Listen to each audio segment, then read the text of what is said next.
Welcome to the Beyond Barriers podcast. If you're an ambitious woman who wants to advance in leadership, then this podcast is for you. This podcast is co-hosted by Nikki Barua, digital innovator, serial entrepreneur, author, and speaker, and Monica Marquez, senior corporate leader, ex-Googler, and diversity expert. From inspiring stories to cutting-edge strategies, you'll learn how to develop the skill set, mindset, and tool set to get future-ready fast and accelerate your success. Hi, I'm Nikki Barua, your host for today's episode. Have you ever been called obsessed, rebellious, or even hot-blooded? Meet our guest, Sunny Bonnell, co-author of Rare Breed, a guide to success for the defiant, dangerous, and different. Witnessing an alarming lack of acceptance for unique people and crazy ideas that don't fit the mold, Sunny co-authored Rare Breed as a manifesto for tearing up the rule book and succeeding on your own terms.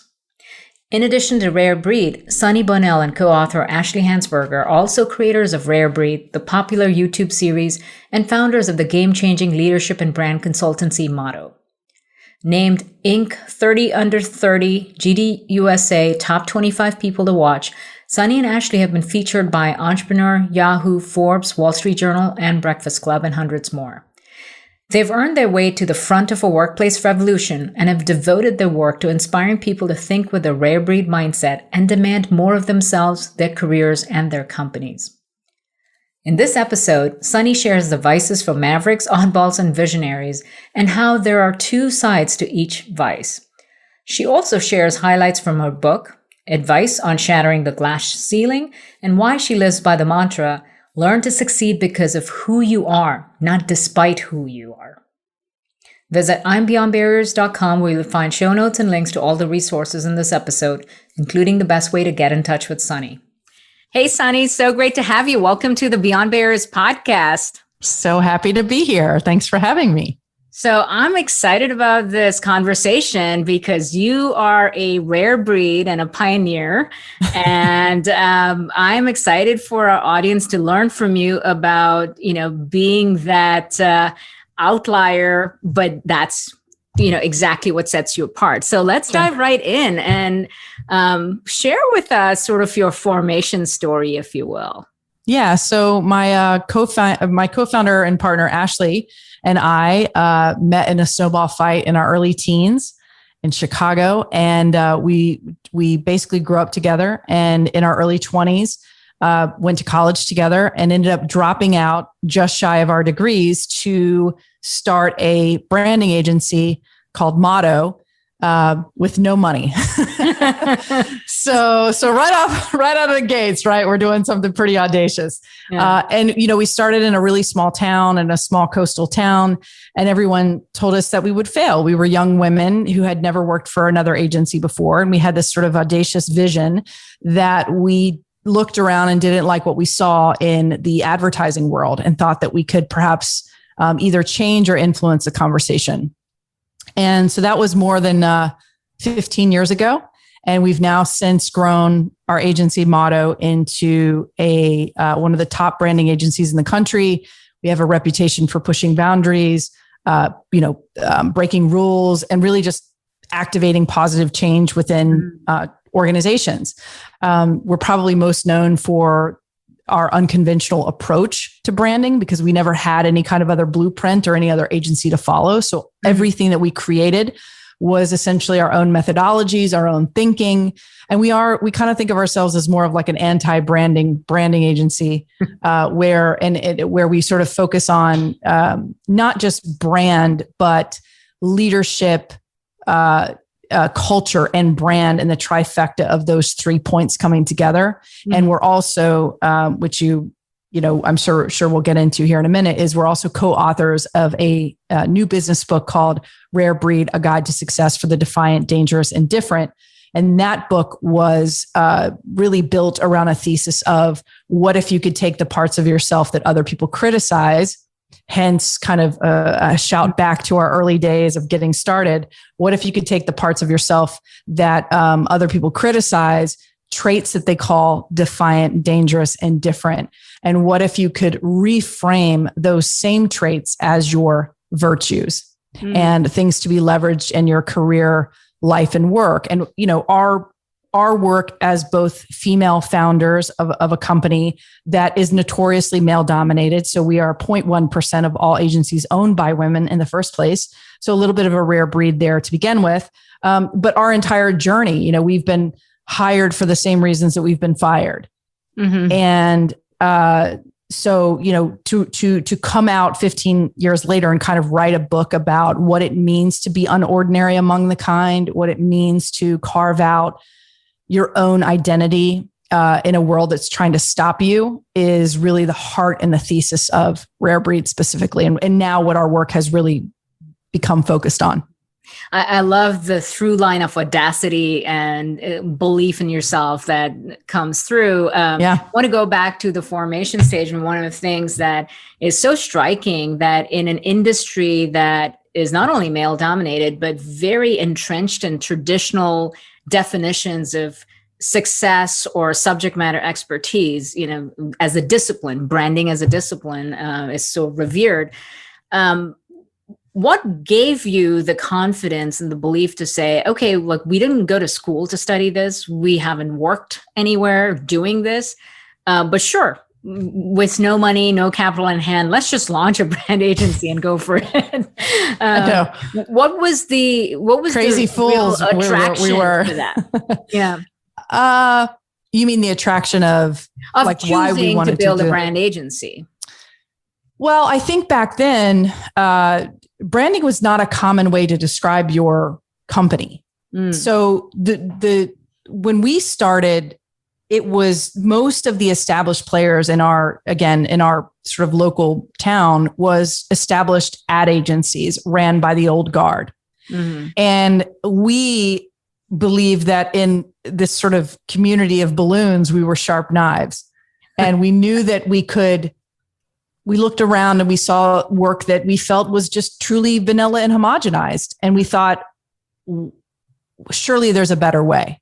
And I think that our pure curiosity around not only what made a company, but more importantly, who led the company was what actually interested us, because we knew that we had that sort of a suspicion that these companies, we were coming at it from a place of just, like I said, curiosity, where we're like, why do you do what you do? What are you trying to build here?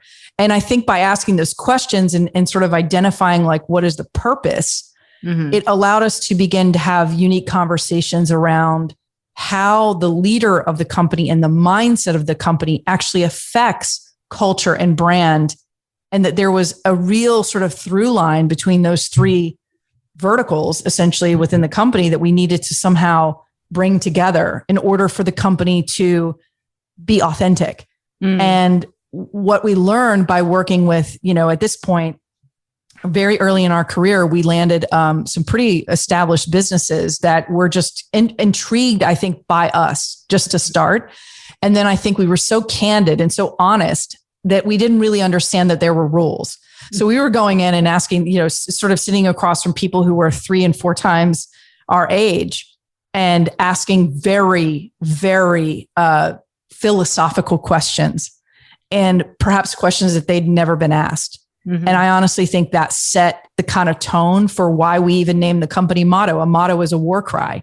It's the reason that you get out and go fight for your idea, career, life, work, business, brand. And that is why we named it, because we said, well, certainly if you're going to spend your whole life building something, there should be a reason behind it. So motto was formed around purpose. And then Rare Breed is really a conversation about identity, and you can't have one without the other. Right. So that's kind of the formation story, if you will, of how we got from point A to point B. Yeah, that's a really powerful framing of purpose and identity, because that's what it takes to change anything in the world, and really turn something that is a business into a movement that employees, team members, customers all opt into. So what were some of the pivotal things that gave you the big break? Well, we had, so a couple things, and I think it's really important to bring back to even how Rare Breed originated. So we started in 2005. We struggled for the first several years. We could not pay our rent. We could not pay ourselves. We were often, the same story that a lot of people have where, we're sleeping at our office, doing all the crazy things that you do when you're really young and you have nothing to lose. We were really finding it hard, even though people were attracted to our thinking, it was very hard to earn the business because we were also seen as a risk. Yeah.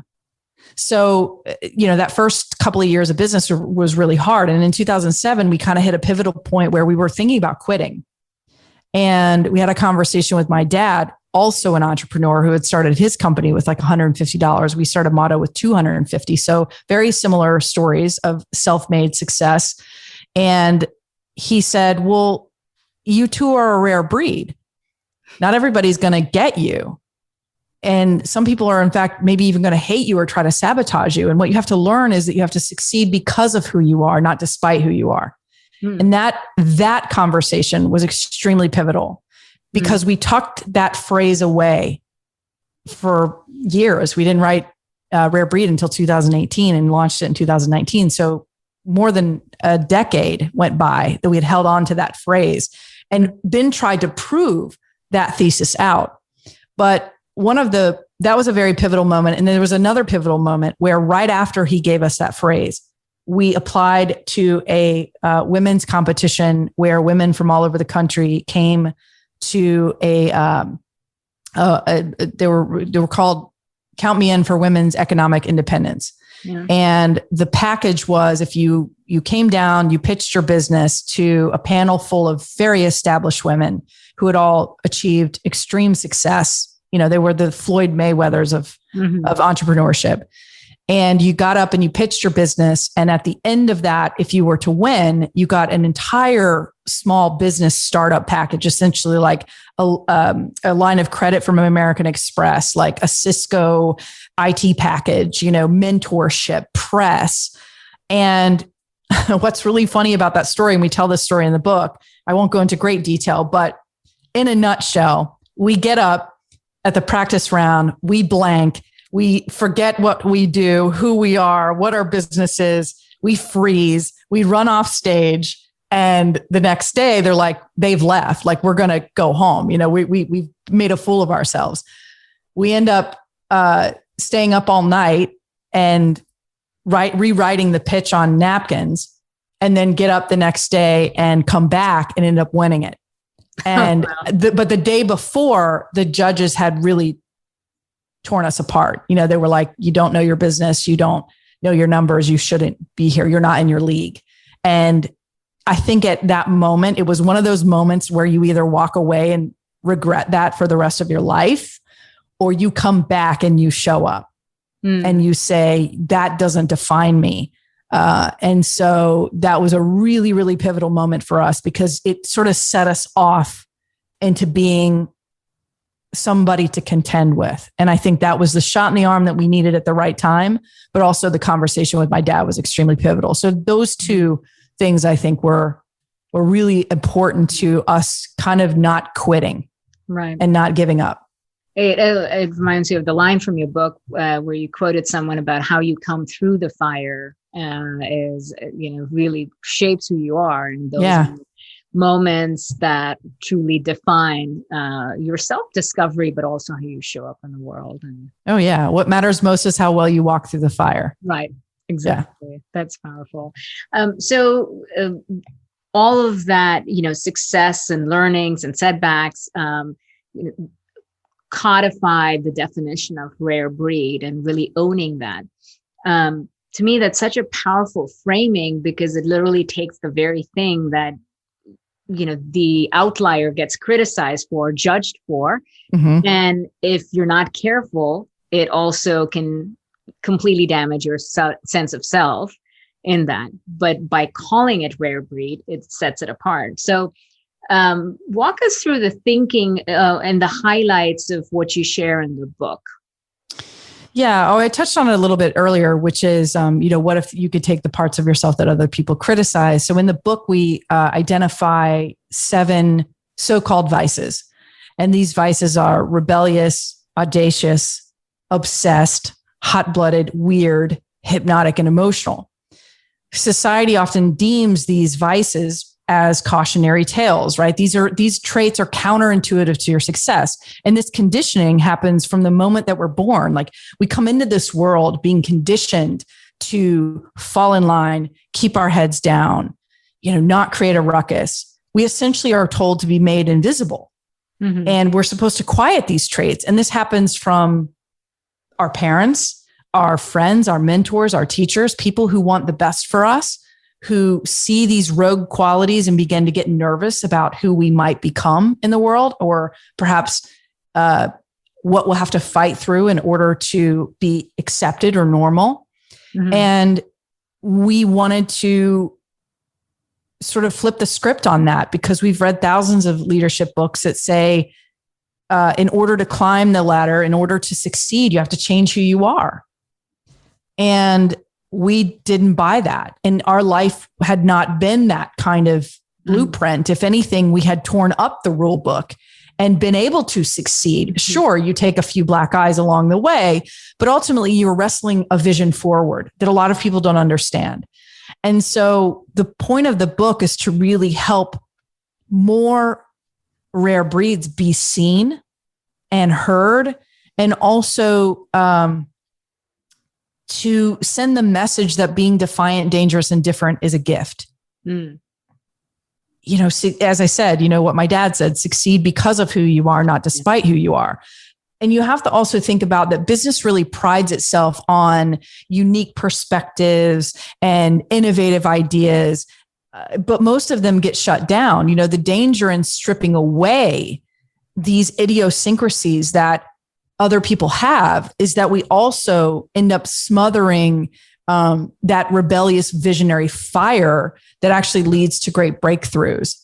Mm-hmm. And that is what our career had been met with. We had sat down from so many leaders and teams and organizations who wanted the rare breed, but they didn't know what to do with them. And then more importantly, they didn't understand the rare breed or even how to work alongside of them. So we experienced that in our own career. And so why wouldn't we write a book about it to try to describe what it means to have these traits, but also more importantly, what to do with them, and also what to watch out for, because each one of these 7 traits, they're vices for a reason. They're as perilous as they are powerful. They're as perilous as they are uplifting. Mm-hmm. And so there is a light and a dark side to each one of them. And we go into great detail about what that looks like when you lean one way or the other, and how that either opens doors for you or that closes doors for you. Mm-hmm. And had very much been so for our own career. Mm-hmm. I think the difference between a rare breed and everyone else is that while everyone else is sort of suppressing their pain in the ass qualities, rare breeds are really leaning into them. They're really letting them off the leash to vandalize that tradition. So, that's really the kind of the core purpose of the book, was to make more people be seen. Mm-hmm. And that is such a huge need at a time where, even inspired by, because of the pandemic, what has happened in the workplace with more and more people questioning, meaning and reason for what you're doing, and finding new ways to do what they're doing, leaning into who you are and what makes you different, and being seen and embraced for it is an incredible, powerful way, which most entrepreneurs already live that way, and that's what makes them successful, but it's not very common in the workplace. So, thinking about women in the workplace specifically, could you illustrate for us, the light and the dark, the 2 sides of the vices and the values, if you will? Yeah. So, the light and the dark side of these traits are all very murky.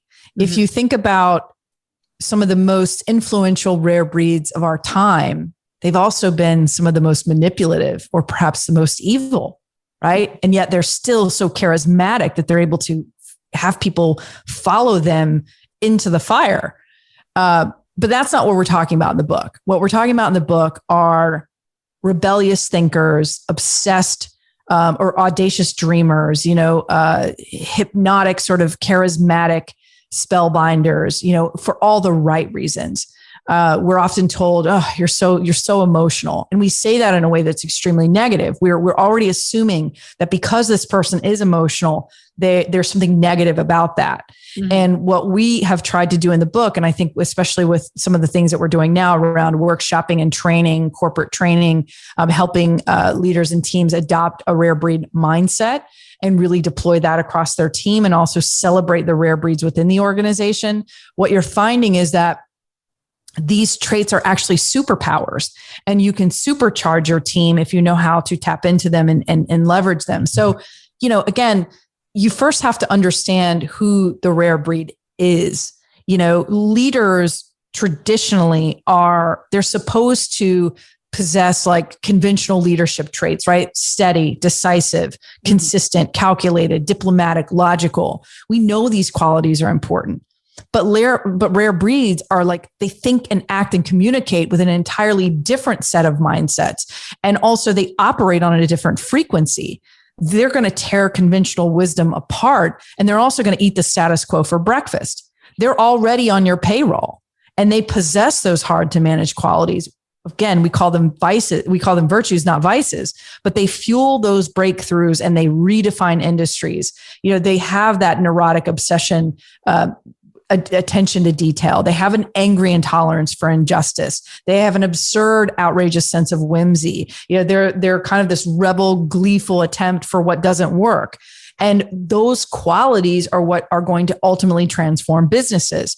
When they veer into the dark side, where you need to be thinking about that is obviously when they become destructive for destruction's sake, or they're disrupting to the point that the rest of the team can't function, but a lot of it is because they're not educated about who the rare breed is and what exactly they need in order to thrive. And that's why we even created the Rare Breed Quiz, which we worked with a professor and a psychologist on this, but it's 28 questions. We are now having teams take the quiz, or individuals can take the quiz as well. And it tells you which of those dominant traits that you have that's most alive probably in your work, but it also tells you what to watch out for. So again, I think it's about self-awareness and knowing which of those parts of the trait are at work within you. It's kind of like that old analogy, which wolf do you feed? It's very similar to rare breed. It's like, which of those is at play? And I think real, true rare breeds know that these traits are at work. They know that one of the traits is at work, and they've learned how to leverage it in all the most powerful ways possible. And then in turn, if they're in the right environment and with the right surroundings and they've in the right conditions, they're also at a place where they're able and they are allowed to thrive within the walls of the organization that they're a part of. Mm-hmm. It also seems to dovetail really well with what we're seeing in the growing creator economy. There's such a trend of creators and communities really being the future around the world, that that rare breed quality speaks so well to that creative personality as well. How should companies harness that quality given the need for continuous innovation that's becoming more and more important? What is like one specific thing that you would advise leaders to think about? I think that what organizations actually need to ask, or the better question to really ask, is like, what's wrong with the conventional organization that they aren't equipped to allow rare breeds to thrive, let alone retain them? So all these organizations, they want the creative ninjas, they want the goal crushing, account reps, they want the tech demigods. But what do most employers do? Well, they tell these rare breeds who they want them to be, right? Here's our rules, follow them. Here's our culture, pour yourself into it. And what rare breed is really saying is like, not only by encouraging people to be all of who they are, not just the pretty parts, you are able to respect and reward individuality, you are also then able to locate, win, and retain more of that transcendent talent, because then word gets out and then you're soon building what everyone else wants to be a part of. The problem is that most of these organizations don't know what to do or how to do it. And that's why so much of our work recently has been about going into organizations to sort of educate, like, here's what a rare breed is. Here's what they're not. Here's how you identify them on the team. These are the rare breed moves that often your teammates want to create, but you've shot them so full of bullet holes by the time it's got to the top that it can't be realized anymore. You've sucked all the wind out of the sails for your people. And so organizations need to learn how to better create the conditions to allow these types of people to thrive. Rare breeds have tells. I mean, they're probably in anyone who has an organization who's listening to the hell, you might even think you are one. You're probably identifying with like, oh, that's definitely me. Well, in an organization, they definitely have tells, just like in poker. First they have a knack for making people feel uncomfortable. They're going to push boundaries. They're going to say what others won't. They're going to turn in brilliant work and make other people look bad. The workplace contract sort of says everybody blend in and don't stand out. Well, rare breeds are going to violate that contract, usually because they can't help themselves. They've been there 2 weeks and they're already telling you what to do. Our natural tendency, though, is to go, whoa, like, hold on a minute. Like, this is disruptive to the way that we're working. We've always done it this way. Rare breeds hate that. They don't want to stick to industry norms. They don't, they graffiti over pretty walls. They're natural insurrectionists. If something doesn't work, there's going to be a better way to get the job done. They're going to be the first in line to tell you that. And the thing that we have to do is to ask the question, what if we built our cultures and brands around those anti-conformist qualities, most prominent not only in yourself, but in your team? What world-changing ideas, what innovation could you unleash if you actually unleashed the rare breeds within your team and an organization? Which organization do you think has done that well? Oh, I think a brand that comes to mind right off the bat is Oatly. They've let the lunatics out of the asylum. And you can see it, when with the appointing of the new CEO, it was a new rebrand. It was bold. It's brash. It's opinionated. It's just living out loud. And most brands, quite frankly, are afraid to do that. They don't know their former selves. We've been in so many organizations to this point. Like Ashleigh and I have been in thousands of organizations at this point. We've been in some of the most hallowed halls of every company that you can imagine. And what I can tell you is that, we're like a mirror. We almost have to go in now to companies and remind them who they are. Or if they've gotten to a point where, maybe like that feisty spirit, like has sort of dwindled down, or something about all the red tape and all of the processes and all of the the layering, right, of getting things done has made it impossible to really dream and to really do, because they can't actually fully realize some of these ideas because they've created so much cannibalism of their own ideas that these ideas never really see the light of day, but rare breed companies and organizations, they believe 6 impossible things before breakfast. It's not just a quote through the looking glass. It's a business plan. What if you could pinpoint the invisible ceilings limiting your success? Imagine having clarity on your strengths and barriers so you can take action and gain unstoppable momentum to advance as a future-ready leader. Well, that's exactly what the Beyond Barriers quiz will help you discover. You'll get your personalized score based on the 25 essential elements proven to accelerate success in the digital age, so you can understand what's holding you back and where to focus your efforts. The Beyond Barriers quiz is completely free and takes just a few minutes. Go to iambeyondbarriers.com/quiz and take the quiz today. So a lot of women, especially as they rise up in their career, often find themselves to be the only. Yeah. Especially in certain traditional industries, it becomes even more of a challenge, and it can often be more of a struggle to say, can I really keep going further when I see no one else like me? The struggle is harder. The challenge of being understood is even harder.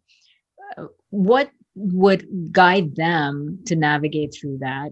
In this case, it may not necessarily be about disruptive thinking and personalities. It's just simply you're the outlier. I want to make sure I understand the question. So is the question like, what can a woman do who wants to break through and shatter those ceilings?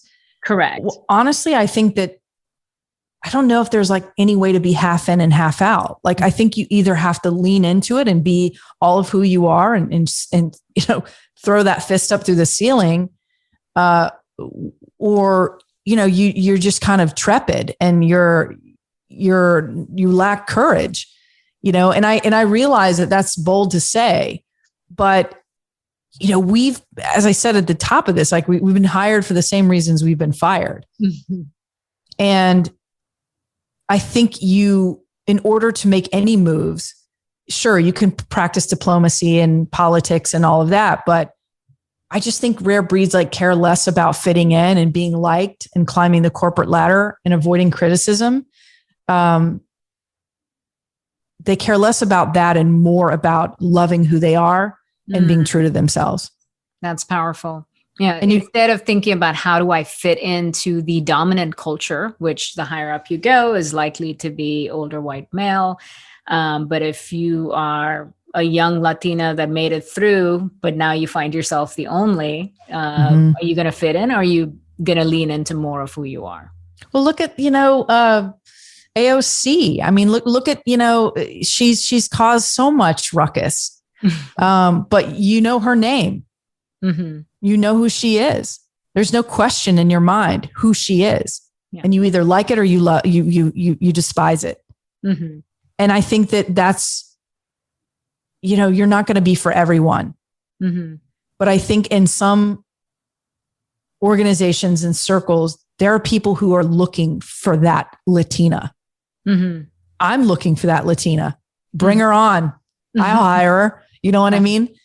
Like, that's what I'm saying. Like, we have to be unafraid of trying to kick those doors down, because there are doors and there are many of them.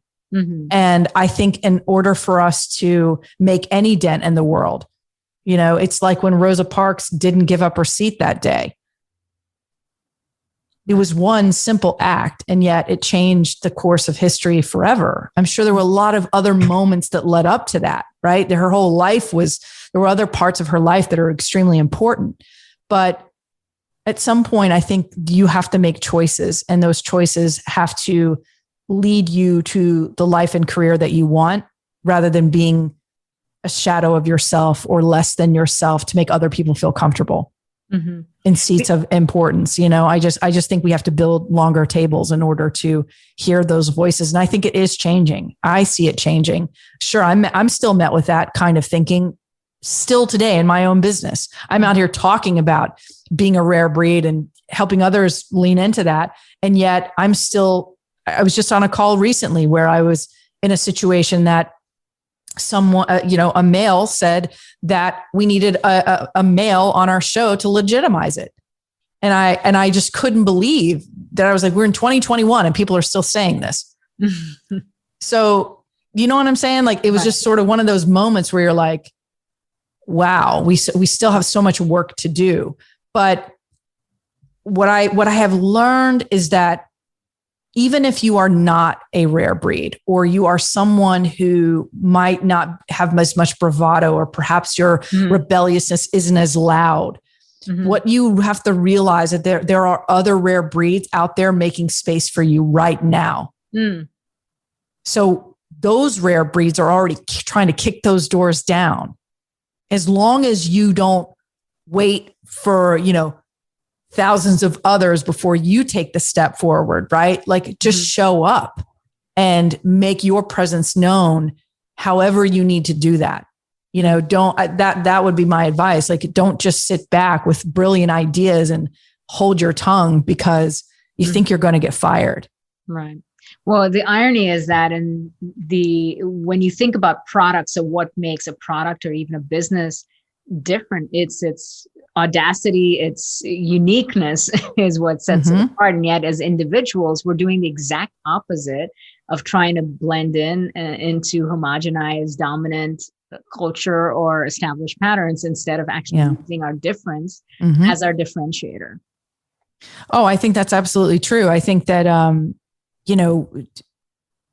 in some ways, what's really interesting, and I've learned this from having branded a lot of companies, is in some ways, if you're a product, you almost have to be familiar because you need to be seen.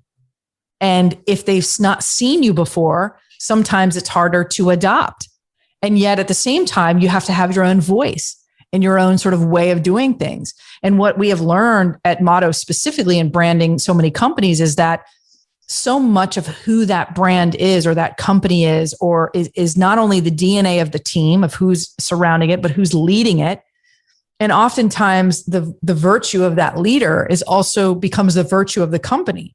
And then ultimately the people within it buy into that, but they also have their own sort of individuality and their own sort of way of contributing and lifting that message higher. But ultimately, like, you want those diverse thinkers. You want diversity of thought at the table. You want to hear people who don't agree with you because that's how you move the world forward. Those bold, audacious ideas, those big dreamers, those reaching beyond your grasp, and also those emotional empaths that you have on the team who are in a different frequency and feel the room in a different way, or picking up on things that other people aren't, or even the sort of the obsessed tinkerers, that will not let go until they've perfected it or found the answer, figured out that line of code. You want that, and you want more of that, because it really truly helps to move, I think, big, bold changes in the world forward, and the only way you can do that is by either making space for yourself or making space for others. That's powerful. And it's a very empowering way of looking at yourself and the world of, instead of denying parts of yourself, actually shining a light on exactly what is most likely to be misunderstood. So if you had a billboard and with a big message on it to the world, what would it say? Own who you are in a world that wants to own you. Ooh, I like that. That could be a t-shirt, right? That's right there. That's fantastic. Yeah. I mean, we have a show. I think I mentioned this when we were just chatting at the top of the hour, but we had created a YouTube show where we sit down with cultural provocateurs and celebrities, and we talk about how have they wrestled a vice into a virtue, and what black eyes have they received along the way, and what continued to help them keep fighting. And our first guest for season 2 was Tarana Burke from Me Too. And, Me Too almost didn't happen. Me Too had been fighting for a long time. And, the way Tarana tells it is that she got tired. Sometimes fighting for the cause wears your ass out. And you need a break. You want time. You're just like, you know what? I'm done with this. And, it was the support of other people who were like, yo, Tarana, you got to show up, you got to keep doing this. Like, what are you doing? You can't give up now. Sometimes it's other people seeing the rare breed and you to remind you who you are.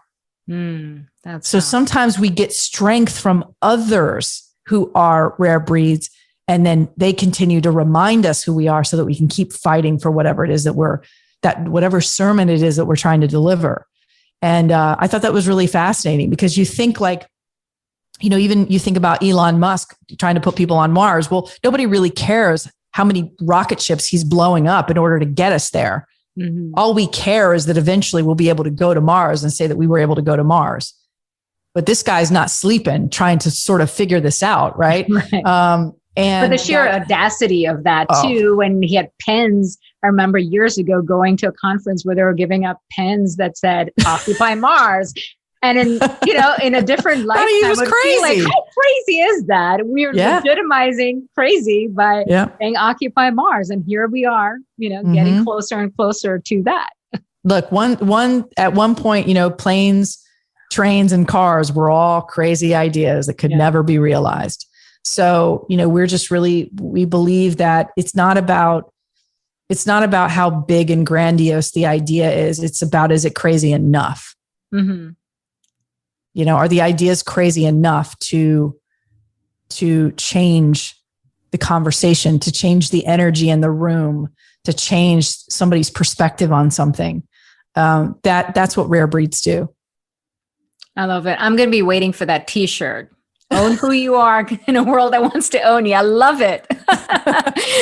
Maybe those are coming. Those are coming. I'm going to place the order there, right? Okay, cool. I like that. Well, maybe that you just gave me a good idea to create some merch. Cool merch going. Yeah, definitely. I could see like a cool, like sort of hoodie with like audacious, right? You would rock that. Rare breed merchandise. I love it. That's what's coming next. I can see it. So, in a planet that's desperate for rare breeds, we need more of that going. So, Sunny, thank you so much for being on the show. It was such a fun conversation and a powerful perspective. That is exactly what the world needs and what is necessary to build the kind of world we want to live in. So, thank you for being with us. Absolutely. Thank you for listening to the Beyond Barriers podcast. There are thousands of podcasts out there, and we are so grateful that you've chosen to listen to ours. If you enjoyed the show, please leave us a rating and tell a friend about it. And subscribe to get new episodes every Monday, Wednesday, and Friday. Visit IamBeyondBarriers.com, where you'll find show notes, links, and the best way to connect with our guests. See you next episode.